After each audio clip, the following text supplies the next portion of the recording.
Tim, it is good talking to you, man. We got so much to catch up on, but before we say anything, how are you holding up, man? Because, of course, the last time we spoke, it was party time, it was good times, great music, concerts, everything else, and now it's like, man, we can only really talk over the phone or, doing video chat because COVID-19. How are you handling all this, and how's the family doing?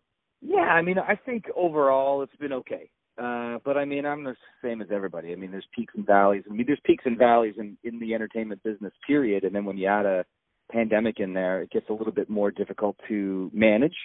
But overall, not doing too bad. My wife's a public health nurse, so her life didn't change too much because she's been working like crazy since January, just, waiting for this to happen, essentially, because they knew it was coming. But for me, I mean, I was literally in a pub in England when the Prime Minister said all Canadians should come home. So I was like just getting ready. I was, a few shows into my world tour. So life changed real fast. And, like I said, for the most part, it's been positive because it's given me an opportunity to spend time with my wife and kids and just be at home. But being a house husband is vastly different from being a rock star on a world tour. You know what I'm saying? I know what you're saying. Yeah, but I mean, it's been great lately because we've been able to do some drive-in shows and some acoustic gigs that are distanced. And so just the fact that we've gotten to play some live music during a pandemic is a big win for me. And it was so good for the heart and soul. And we got another one coming up this weekend too. So that's we're really looking forward to that. How did you go about when all this happened and you got back home? And just so you know, man, I was literally on the plane headed to Saskatoon for the Junos when I got off and found out that the pandemic was kicking in, and I literally had to jump on another plane and fly back to Toronto. But how did you decide to go about what was right for you in performances? Because a lot of people immediately started to do the Zoom, and not a lot of performances looked good. And eventually we started to get the drive-ins and stuff. How did you pick the right ones for you? Because of all, and not knocking anybody, but you seem to be in the right place at the right time, the right performances during this pandemic. Well, I've got a really great team, and they know my comfort level. And like I said, coming from being married to a public health nurse, it was really important that whatever performance we chose to do and choose to do has to be done correctly. And so what I've seen at all the drive-in shows we've done so far in the acoustic gigs is nothing but adherence to the guidelines put forth by public health in whatever region we're in. So, that makes it easy when they say things like, listen, everyone's going to have their masks on, and we literally have to have our masks on from the time we walk out of the dressing room until the time we walk to our positions on stage. So you'll actually see me. I've got a neck gaiter now, but at the first show that we did, I literally had my mask on until I was about to sing, and then took it off, hung it on my mic stand, and then we were into the song. So it was it's easy to choose to choose which gigs to do when everyone's doing such a great job, doing all the right things from a public health perspective. So, and I wouldn't want to do one of these ones. I know there was a couple of artists in the States early on that kind of jumped the gun and went and did gigs, and maybe they were distanced, but they didn't look that way on social media. They took a lot of heat. And I certainly don't want that. You know what I mean? I don't want my kids. I don't want to tell my kids, hey, we've got to behave a certain way and then go do a gig that negates all that. So, it's pretty easy to pick at the end of the day. Before we get into the music, and I've been asking a lot of artists this too, your thoughts also, because not just the fact that we've been dealing with the pandemic, the fact that people are literally fighting about wearing masks and not wearing masks, which I don't understand that. But also, I want to get your thoughts too about racism being forefront now, and people are talking about it. And some of the things that you're seeing, the term Kevin and Karen's have been plastered everywhere. And when you go on social media, you can see some really crazy things. And, of course, the shootings, Trump. I mean, there's so many things going on. I just want to get your perspective and basically, quote, unquote, what do you think of the world today? Yeah, it's a scary place. I'm not going to lie. I mean, it's a scary place. I prior to all this, I spent a lot of time in America. I love a lot of Americans that are friends of mine. We don't always hold the same opinion politically or fall in the same category from an opinion perspective on what's happening. But I hope that they can turn things around down there. And I mean, it really shone a light too on our systemic racism in Canada and how that relates to Aboriginal people, First Nations, and it breaks my heart. So I think that in all of this, it's an opportunity to learn. It's given me an opportunity to kind of reflect on my privilege and the things that have led me down to have success in life, and question that, and hopefully learn from it, and teach my kids basically what's right or wrong, and that everybody is the same at the end of the day. Doesn't matter the color of your skin. You know, we have mixed race children. My wife's family is from Trinidad, so it's something that kind of hits home, and that we had an open discussion about, because I asked my wife for the very first time, and we've been together 15, 16 years now coming up, do you identify as a person of color? Because I'd never looked at her in any other way other than just as a human, you know, and we had a really great discussion about that, which led me to, like I said, to question my privilege, and I just hope that we can turn it around, man. Like I said, it's an opportunity. We all have so much time on our hands, but it's an opportunity for us to reflect, and hopefully at the end of the day, you know, create a better, stronger, more tolerant society. Amen to that. But, you know, the other thing that you've been doing during this time is, let me see, you released an EP, correct? Yeah. You had a #1 single. Yeah. Okay, No Truck Song. What a Song Should Do, Certified Gold. And also, as we speak, coming up, CCMA's 2 CCMA nominations. Yeah. Could you do anything else during a rough time, and look at all the positivity you're doing, man? Yeah. Congrats. Well, and you know what? And those were all things that came during a time when I needed it. You know what I mean? Like, because it's for a guy like me. I mean, and you know this. We've talked about this so often in the past. Like, I am a live music guy. I come from that background. Everything that I do, from the songs that I write to the songs that we pick to go on records to releases, they all serve a purpose to support the live thing that I've built. You know what I mean? So it was really difficult to not be able to play. So when those things did happen, it was really a pleasure. You know, whenever you have a #1, I mean, not that I've had many, because I've had 2 #1 songs, and both instances blew my mind. Like, I just can't even fathom that, and during a pandemic nonetheless, and especially with No Truck Song. Let me tell you, that song is pure ridiculousness, and I mean that in a fun way, right? But when we wrote that song, it was me, Bruce Wallace, and Jeff Copeland. Not one of us looked up at the end of that session and went, "Just wrote a #1 song, boys." You know, like, in fact, I think we spent more time laughing about it, and it was like, okay, well, this song's never going to get cut. Let's go and get some pizza and beer, you know? And so it just goes to show you never know what's going to resonate with people, and what's going to work at radio, and what, you know, and what's going to happen. So it served a lesson to me to just kind of like let it happen, because I was shocked when my record label said, "We're going to put it out as the first single." I thought, oh my God, this is really No Truck Song? Like, we wrote it as a joke.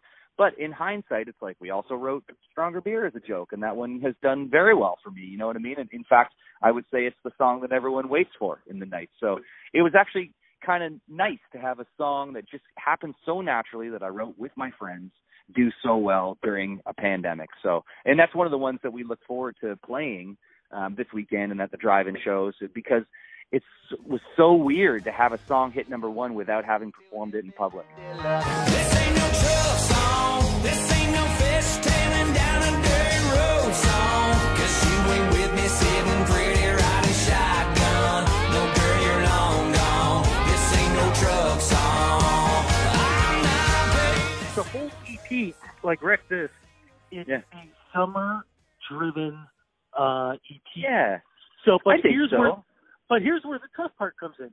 Here you go, you got a country rockin' EP happening, and the pandemic happens, and basically it's kind of like trying to shut people inside. Yeah, you know what I mean? I understand, but I think that it when you have a record like that, or an EP in this case, and we're not done, by the way, because we released an EP in January or February, I think, called Wreck, and then of course we released Wreck This. And now I think you can see where we're going with this, right? A little bit of music at a time, and to round out an album and press some copies and release it. So, but I think that when I'm the party country guy. We all know why. I played in bars for years and years, and it was my job to bring the party everywhere we went. Now is no exception. And at the very least, I think that it will transport people to a place in their mind. You know what I mean? Like if they can't leave their homes and go out and party with their friends, at the very least, they can throw that on their living room and rock out and pretend like they're down at the saloon for the night. You know what I mean? Sling a couple of beers in the living room and dance on your couch to wreck this town. So, that's all I was trying to do on this record or EP, whatever you want to call it, was just keep the train rolling and, get people up dancing and singing and clapping along, whether it's in their living room or at a show. Well, here's the other thing I think is really, really special. With the CCMAs, as we mentioned, you have 2 nominations. Video of the Year, fantastic. But what I think is the gem, when you are nominated as Songwriter of the Year. That was a big one. That was a big one for me. And because I'll tell you why, on a personal level, why it meant so much. The longer I do this, the more I'm surprised by the fact that a lot of people don't know that I write my own songs.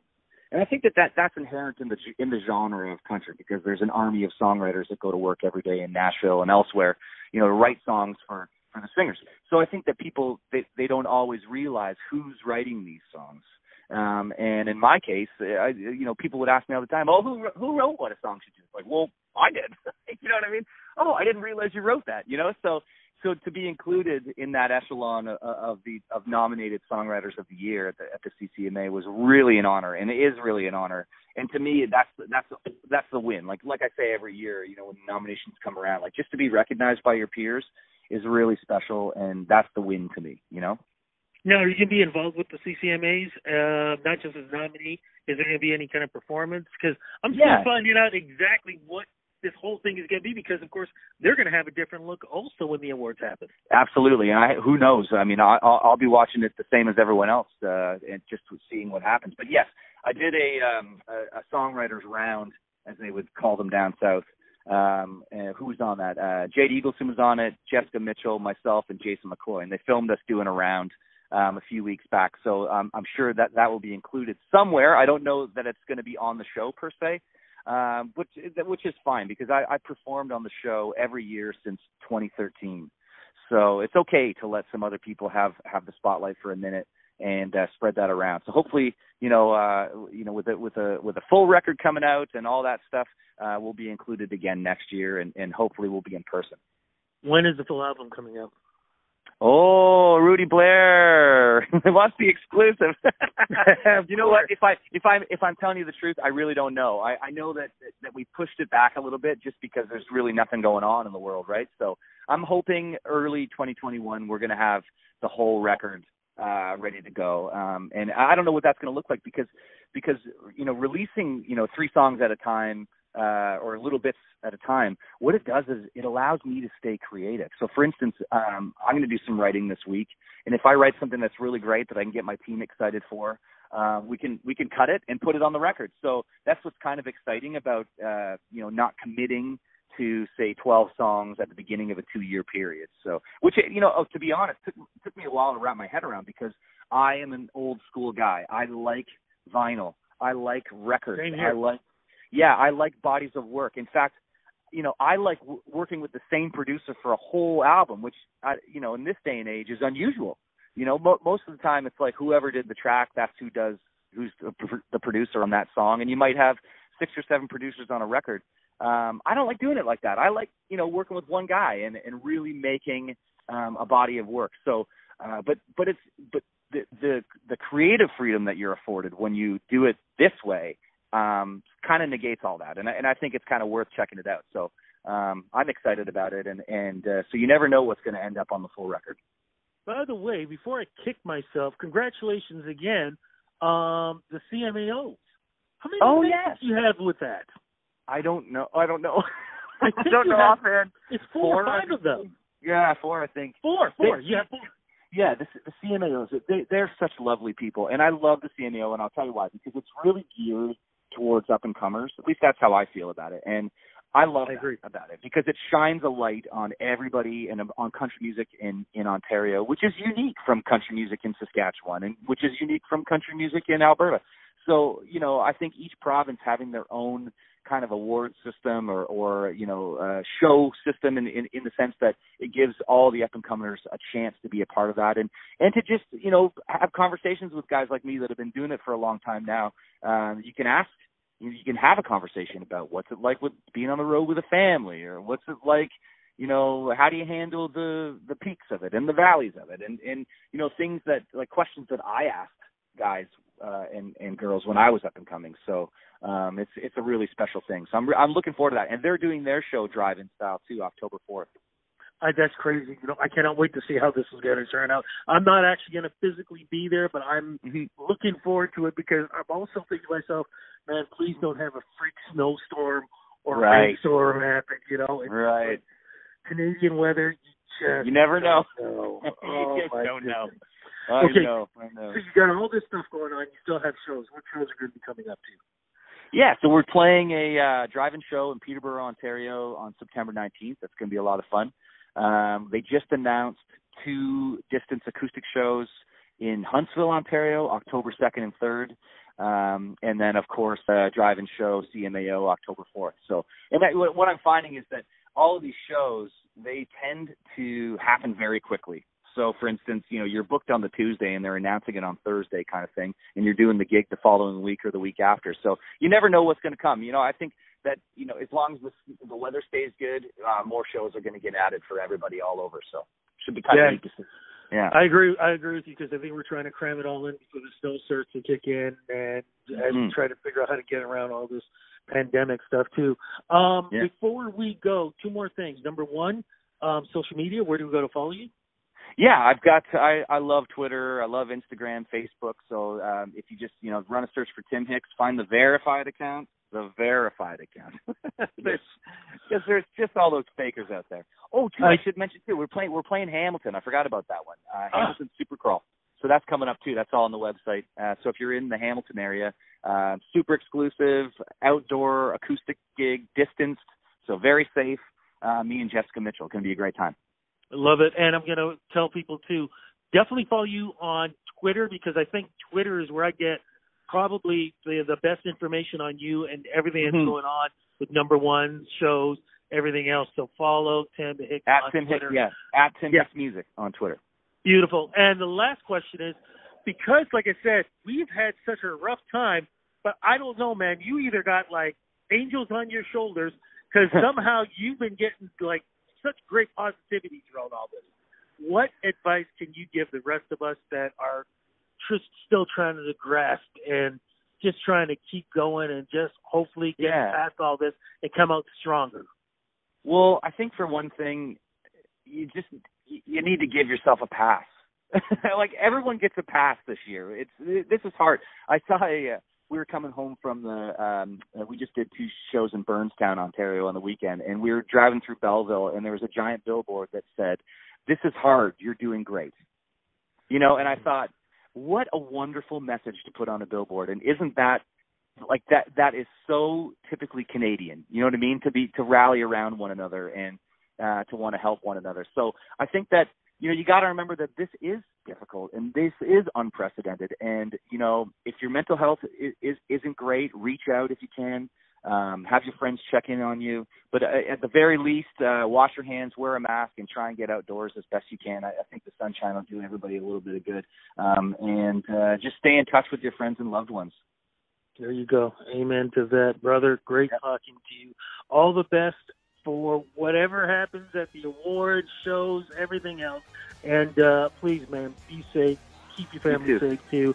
And I'm really hoping that at some point in time, the next time we talk, man, it will be on one-on-one. In person. You know, I got big love for you, man. Me too, brother. It's always a pleasure to talk to you, and I appreciate the time. Thank you. Be safe, and we'll talk soon. Definitely. Thanks, Rudy. Take care. Bye-bye. Cheers. Bye-bye.